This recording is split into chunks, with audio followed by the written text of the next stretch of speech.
Muy bien.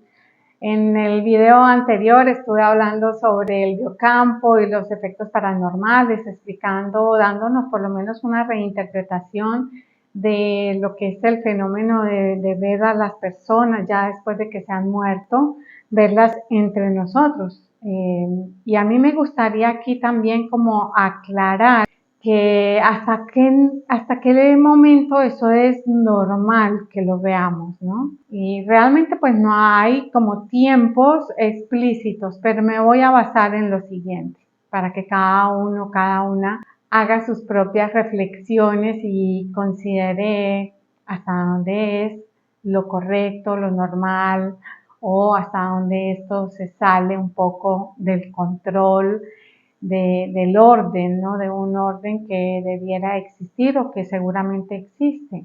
Hay un tiempo después de la muerte física que en el budismo tibetano se conoce como el bardo intermedio. Y ese bardo intermedio el bardo es un estado de conciencia, es como un momento en el cual esa alma que acaba de desencarnar, que hace poco tiempo ha desencarnado, hace como ese tránsito de reconocimiento de lo que fue su vida inmediatamente anterior. A eso me refería en el otro video. Entonces allí, digamos, desde la visión del budismo tibetano, se plantea que nosotros nos vemos confrontados o confrontadas como almas, nos vemos confrontados a nuestras propias experiencias de la vida inmediatamente anterior. ¿Qué significa eso? Para el budismo tibetano, recordemos, y para el budismo en general, todo lo que existe es una creación de la mente. Y puede ser una creación de la mente inferior o puede ser una creación de la mente superior. Apuntamos hacia la mente superior. Pero ¿qué pasa? Que no todo el tiempo estamos allí activos, entonces obviamente que la mente inferior hace sus propias creaciones, ¿no? Entonces nosotros creamos nuestros propios infiernos y nuestros propios paraísos. Ellos lo revelan o lo reflejan allí como que nos encontramos con los dioses pacíficos y los dioses airados, pero en el Bardo Thodol, que es el libro tibetano de los muertos, lo que se nos plantea es que no nos identifiquemos con nada de eso. Es como si nosotros pudiéramos atravesar ese pasaje, reconocer esas experiencias y aprender también en ese momento a desidentificarnos de esas creaciones propias, ¿ya? Si lo vemos desde los grupos originarios y desde el chamanismo, ellos plantean la recapitulación. Entonces se hace una recapitulación del día y se hace una recapitulación de la vida, porque la vida, inmediatamente que hemos dejado, la vida encarnada, es como una página más de la gran extensión de la vida. No dejamos de existir como almas, no dejamos de existir, pese a que dejamos un cuerpo. En esa recapitulación hacemos la evaluación de nuestras experiencias de esa vida inmediatamente anterior y nos preparamos para la siguiente encarnación. Entonces tienen cosas similares en el planteamiento de las diferentes culturas, ¿no? ¿Por qué lo traigo acá? Porque que nosotros hacemos esa recapitulación sí y que nos preparamos, es como que hacemos un checklist para la siguiente encarnación. ¿Qué experiencias, qué aprendizajes, qué lecciones todavía no las tenemos trascendidas, resueltas y necesitamos resolverlas? ¿Ya? Entonces, si lo vemos desde ahí, nosotros heredamos un paquete informacional que pertenece a nuestra familia, pero es que nosotros también hemos elegido de alguna manera, no de la forma como elegimos estando encarnados, pero sí por resonancias energéticas, elegimos ese grupo familiar en el cual nacemos. Ese grupo familiar tiene un campo con unas características específicas que nos aportan la posibilidad de hacer el aprendizaje que nos corresponde hacer. Entonces, visto desde ese lugar, dejamos de tener juicios, o por lo menos a mí me ha ayudado a dejar de tener juicios de por qué nací aquí, por qué estas características, por qué tanto miedo, por qué una familia que está llena de miedos, pues era el espejo perfecto para que yo viera mis propios miedos y pudiera trascenderlos y aprenderlo allí. Y se sigue aprendiendo siempre hasta el último minuto de la existencia en este cuerpo, y obviamente el alma sigue su proceso evolutivo. Yo insisto mucho en esto porque creemos que cuando ya retornamos al alma, ya estamos listos, quedamos de nuevo en la luz. Y eso es hasta cierto punto así. Pero el alma también sigue un proceso evolutivo. Entonces, no todo lo que vemos en primera instancia luminoso se queda así. Luego tenemos que hacer este repaso de la vida y tomar las lecciones que nos hacen falta aprender para dirigirnos hacia la siguiente encarnación, hacia la siguiente parte. Y aquí me gustaría también hacer una claridad. Cuando hablamos de encarnaciones, creámoslo o no, me voy a dar el permiso de hablar de esto, para aclarar que nosotros, cuando la que transita hacia una nueva existencia, no es Dora Consuelo Rosso con las características de Dora Consuelo Rosso. La que transita es el alma, es la que se recicla. Es allí donde se recogen los aprendizajes y es allí donde también quedan impresionadas aquellas informaciones que no las pudimos resolver o que fueron muy fuertes para cada uno, cada una de nosotras, ¿cierto? Es así como esas impresiones fuertes que tuvimos en una existencia anterior pueden reflejarse en la siguiente encarnación, pero no porque yo sea Dora Consuelo Rosso. Este nombre, esta forma física, este apellido es para esta encarnación. Eso no vuelve a suceder de la misma manera, ¿ya? Esto que quiero que quede claro porque yo veo que nosotros tenemos la tendencia a pensarnos como almas en ese mundo, en esa supraconciencia, como hoy ya se le plantea, como si estuviéramos encarnados. O sea, nos pensamos como pensamos aquí, pero ya cuando estemos allí no vamos a tener la limitación del cerebro, no vamos a tener la limitación de nuestros sistemas de creencias de aquí, ¿ya? Entonces vamos a tener una conciencia más expandida y eso es lo que nos permite también a nosotros, a nuestra alma, le permite hacer esa evaluación y quedarse con los aprendizajes y trasladar aquellas lecciones que aún faltan por resolver, por aprender, para evolucionar. Siempre la evolución va hacia adelante, aunque nosotros desaparezcamos como personas, la evolución continúa. Entonces, en ese evolucionar, pensémonos como familia. Ahora nosotros, yo, Dora Consuelo Rosso, dentro de mi sistema familiar, yo allí tomo también unas características, y ahí viene la genética, que me imprime unas cualidades a mí en temperamento, en carácter, en forma física, en capacidad de reacción emocional y en un sistema de creencias y de formas de pensar. Incluso nuestras creencias religiosas, nuestras creencias políticas, nuestras funciones, nuestros oficios están muy influenciados por ese paquete informacional que nos otorga una familia, un sistema familiar, este campo familiar. ¿Qué pasa allí? Que mucho de eso también tiene que ver con esas experiencias que ha experimentado y de las cuales ha hecho un aprendizaje. Entonces diseñamos estrategias de forma familiar, en el sistema familiar, para seguir viviendo. Por ejemplo, el miedo, voy a hablar del miedo porque lo conozco bastante bien.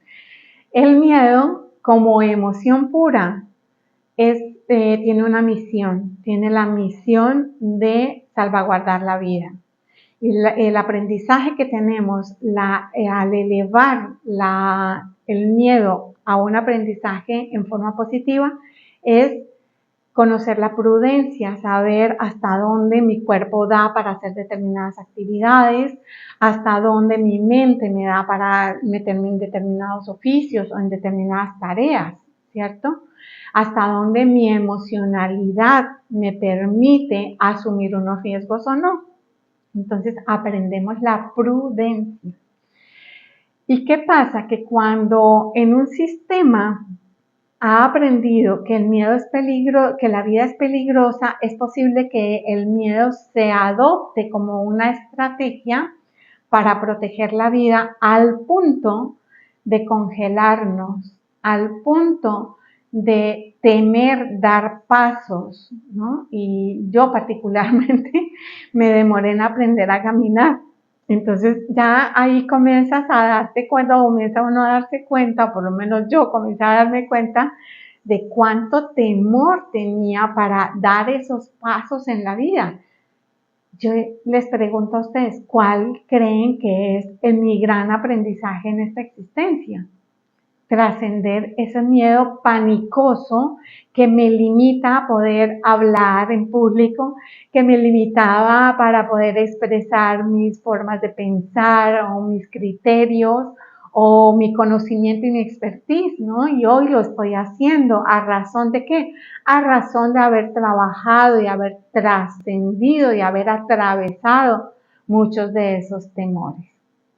No quiere decir que ya estoy superada del todo, ¿no?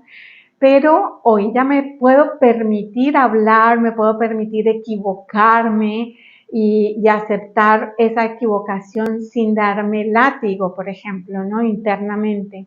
Entonces, cada una de esas emociones tiene una misión, pero cada una de esas familias tiene también un paquete informacional dentro de su campo energético e informacional que nos condiciona para bien o para mal.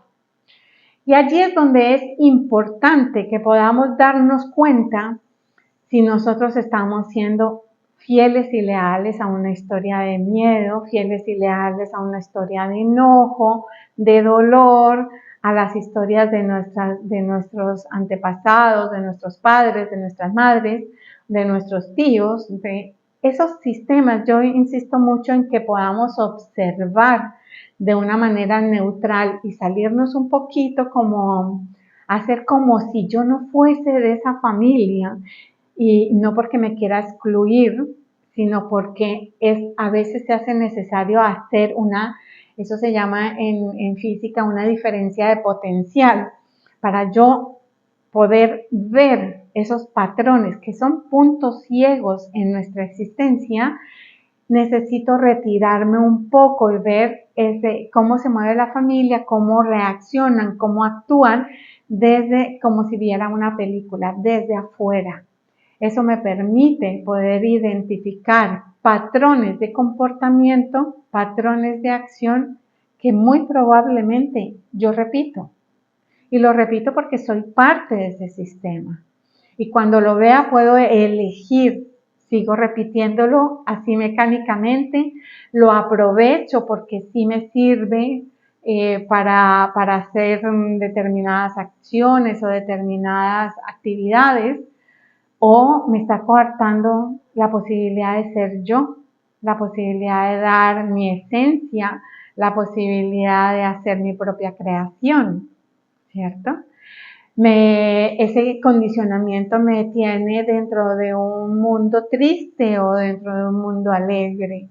Es un mundo que me permite ser auténtica, es un estado que me permite ser auténtica, o por el contrario me condiciona con ciertas acciones, ¿no? Yo tengo identificadas buena parte de esas cosas familiares, y hablo específicamente del miedo porque es uno de esos grandes condicionantes en mi vida.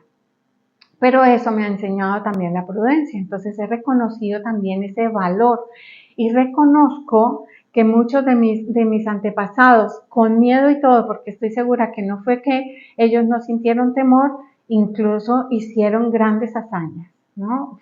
Se cambiaron de ciudades, hicieron nuevos vínculos, armaron negocios, entonces armaron sus familias, llevaron adelante sus familias. Pero hay ciertos aspectos que todavía me condicionaban para no permitirme ser. Entonces se hace importante evaluar, que podamos reflexionar, no para juzgar, no se trata de juzgar. Y yo insisto mucho, no se trata de podar el sistema familiar, porque eso es como si yo me quisiera quitar una mano porque la mano me duele, o me quiero quitar la cabeza porque la cabeza me duele. Y es irracional pensar. Respeto la forma de pensar de algunas personas en ese sentido, pero no estoy de acuerdo. Creo que lo que hay que hacer, y esto no me obliga a vivir al lado de alguien con quien yo no pueda llevarme bien, ¿cierto? En la convivencia. No obliga a eso, pero sí me invita a poder evaluar, a poder mirarme allí en ese dolor, en ese temor, en esa culpa, en eso que me limita y en lo que yo estoy siendo fiel a ese sistema. Y decidir transitarlo para resolverlo, para disolver. Esta es una técnica, la de disolver es una técnica que la utiliza la homeopatía, pero también es una técnica propuesta por el maestro Dwal Kulpa, un maestro tibetano de alto desarrollo, de alta evolución, ¿cierto? Entonces, al disolver, si lo vemos desde los términos del campo y del biocampo, las partículas, yo les hablo mucho de los electrones y de las partículas, que están embebidos en una información y en unas corrientes eléctricas, en unas corrientes energéticas.